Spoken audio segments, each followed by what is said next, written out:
Hello, you're watching Newsfeed. A blast at a Gaza hospital that killed hundreds of Palestinians has become a lightning rod for anger. Tens of thousands of people have been protesting across the region and beyond. Pro-Palestinian activists have been demonstrating outside Israeli and U.S. embassies, and that fury over the Israeli missile strike that killed scores of civilians at the Al-Ali Baptist Hospital has spilled online. Open-source intelligence experts have been pouring through images and footage online amid condemnation towards Israel by world bodies like the United Nations and World Health Organization. The violence has to stop on all sides. And we have had this experience time and time again, where one side says they did it, the other side said they did it. Right now, what matters is there are hundreds of dead people, hundreds, if not thousands of more injured people. A hospital lost in its ability to serve its people. I am here to add my voice to those from Palestine, Israel, and around the world, crying out for peace. Collective punishment is not the answer. Half of Gaza's population is under 18 years old. They should not be forced to live their entire lives under bombing and an unjust occupation. Together, we must make it clear to our leaders that we expect them to work towards an immediate ceasefire and an enduring peace. Smartphones and social media ensure that the horrors unfolding in Gaza quickly spread across the globe.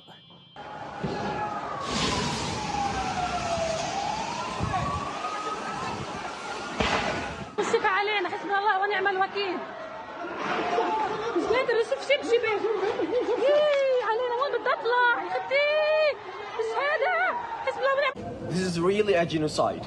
You can see all the dead bodies behind me, all of these casualties.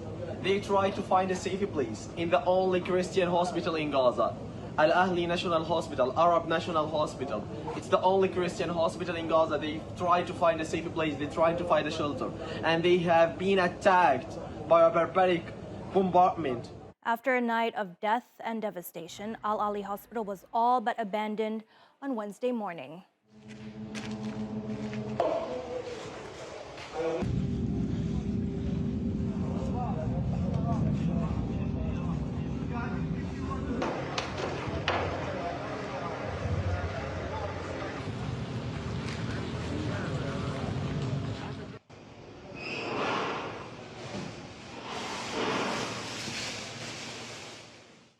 In contrast, a video captured the day before the bombing on Tuesday shows children playing at the Al-Ali hospital.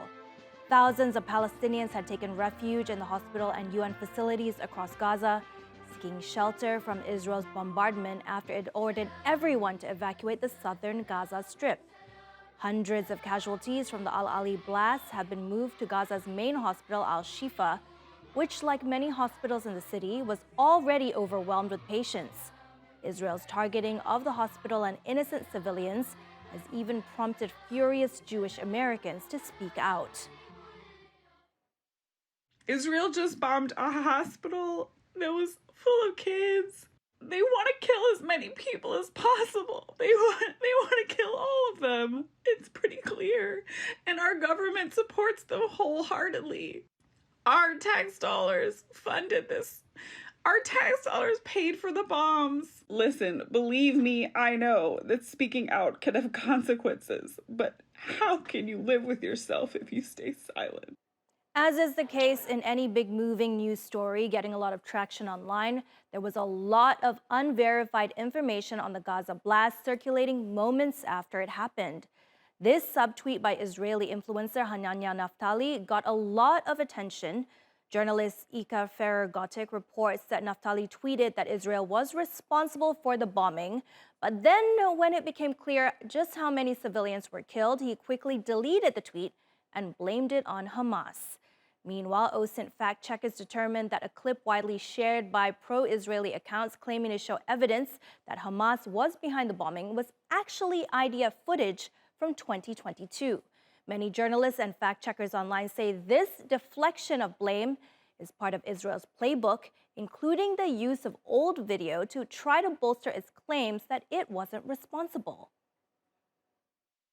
Let me just for your audience, quickly describe the playbook. Israel commits massacres, or they assassinate journalists. They deny the massacre or the assassination. They cast doubt on the massacre in order to obfuscate and absolve themselves of accountability. We then become distracted by debating if they committed the massacre instead of focusing on the actual act itself.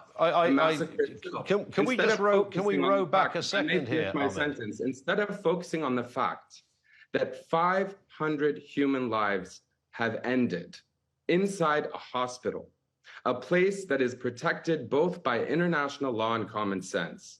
And then what happened with Shireen Abu Akleh, may she rest in peace, is that days later, when the news cycle has moved on, they confess that they did it, which is exactly what happened with Shireen, as well as the many other journalists that have been killed. Meanwhile, the Turkish Center for Combating Disinformation has fact-checked and rebuffed false Israeli claims. The center confirmed on Twitter and X that widely shared images containing the IDF logo are actually a year old. The Turkish government's disinformation body also outlined the time discrepancy on an official Israeli X account. It showed a missile blast that was recorded nearly 30 minutes after the hospital was struck. After realizing their mistake, the Israeli account removed the video. It's at times like this, it may be hard to sift through and figure out what's real or misinformation online, especially when content from users in the region is being flagged or taken down for being so-called sensitive content. Such content moderation by social media platforms may work for some posts, but what happens when algorithms start hiding activists? As Sari reports, many pro-Palestinian users have reported that they're being censored online, accusing sites of shadow banning them. The neutrality of social media platforms has always been subjected to scrutiny. And in times of conflict, such criticisms are amplified. A site's way of moderating content or not can help shape the storyline for wider audiences. The ongoing conflict between Israel and Hamas is no exception. Online, users have been accusing platforms of silencing them and limiting their reach. And TikTok has been banning me, striking my content, and deleting it consecutively when I'm speaking the truth about Palestine. This is literally the recent video that I just posted, which out of many has been banned so many times, and after an appeal, after getting approved, it will continue to ban today. Instagram is literally trying to censor any outcry from people towards or on behalf of Palestine. So as someone who usually has about 200 to 300 views on my Instagram stories, I literally posted this over 15 hours ago, and it still only is at 5 views. 5 views. Instagram in particular is criticized heavily for using algorithms to bury posts related to Palestine. Users argue that any content including words and emoji like Gaza or the Palestinian flag are filtered from the feed. Those affected by the shadow ban include activists and journalists. Your video is no longer available for me to watch. I mean, I've spent countless hours with other NGOs and in private conversations with people at Meta and Facebook about the shadow banning. And here I am. My content is, and it's very subtle. My content is accessible if you actually go to my page and go to the reel and click on that video. You can watch my live. But if you watch it and you feel something and you want to share it so other people can watch it, even though you've shared it and it's been up there for 24 hours, nobody on your feed who sees your stories can click through into it. And that's a very, very effective way to limit the spread of truth. Meta was quick to respond to the allegations. The tech giant's communications director, Andy Stone, released a statement on X, saying the visibility issue was due to a bug that affected all stories of reshared content, regardless of the subject. While the company says the issue is fixed, many activists online are still trying to subvert the algorithms with screenshots for reposts and intentional typos, highlighting the resilience of digital activism. Adam Hadley is the founder of Tech Against Terrorism. He joins us now live from London. Now, Adam, thousands of Palestinians say they're being shadow banned. Would you say this is a deliberate effort to suppress Palestinian voices, or can we chalk this down to poor content moderation practices? At Tech Against Terrorism, we work with tech companies all around the world to help them disrupt the terrorist use of their services. And what we often say is it's important to have a broad range of solutions in place, from removing content to also reducing the reach of material. So in principle, reducing reach of material is a legitimate tool that can be used by tech companies. However, it's very important that tech companies are transparent about what they are doing and why. And how neutral is this discourse that we're seeing online right now? Is it slanted towards one side? What we're seeing online at the moment, as a reflection of society, is a polarization of views. And certainly what we're seeing on social media reflects this. More specifically, though, what we are seeing is an incredibly high degree of terrorist use of the internet right now in terms of violent imagery being shared by terrorist organizations. And for the most part, the tech sector is doing a very good job in ensuring that the very worst criminal terrorist content is being removed from the internet. What would you say is most concerning to you right now, based on your assessment of what you've been seeing online? What's most concerning for us at Tech Against Terrorism right now is the fact that there is such a large amount of extremely violent, graphic terrorist material being shared. And the tech companies are working hard to deal with this. However, the levels that we're seeing are unprecedented. Do you think that social media giants, in terms of the deluge of social media content that we're seeing now, are they too slow? Is it too insane a task for them to be able to moderate all this content that's coming through, especially illegal, violent, dangerous content, misinformation? Well, at Tech Against Terrorism, we primarily focus on officially branded content. That's to say, content that's been produced by designated terrorist organizations.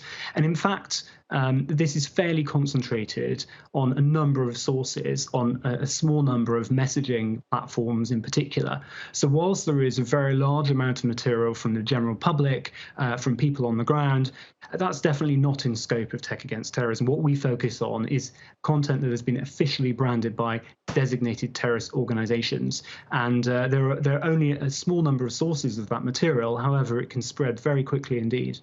Yeah, and we've seen that on Telegram and other websites as well. Now, your organization, Tech Against Terrorism, you have a mechanism that has been kickstarted to flag dangerous content during this conflict. Now, how exactly does that work? We have some software called the Terrorist Content Analytics Platform, which helps to identify, verify, and alert this material to platforms as soon as we find it.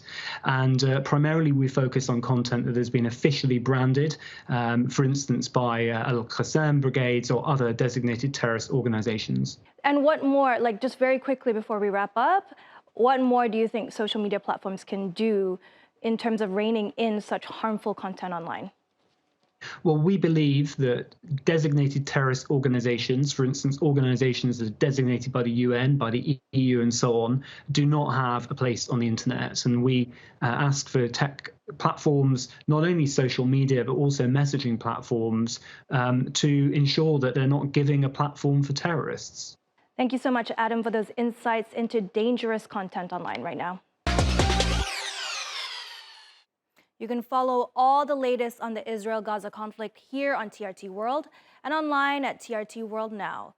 We leave you with some messages of support for those caught up in the atrocities happening in Gaza.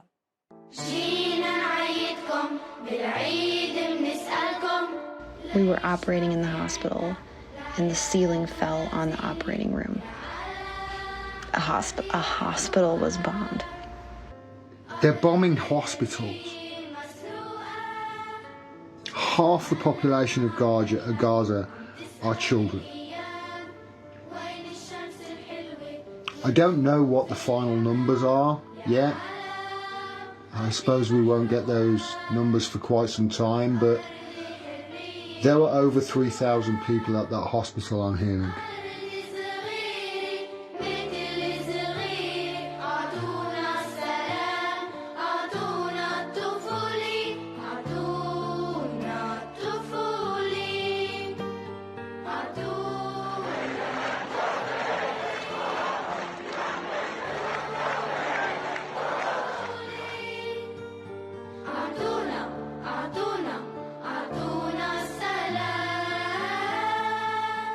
This has got to be one of the most heartbreaking things I've read in a very long time. These people in Palestine are literally sitting down and thinking about ways of how they could possibly try to save at least some members of their family. That's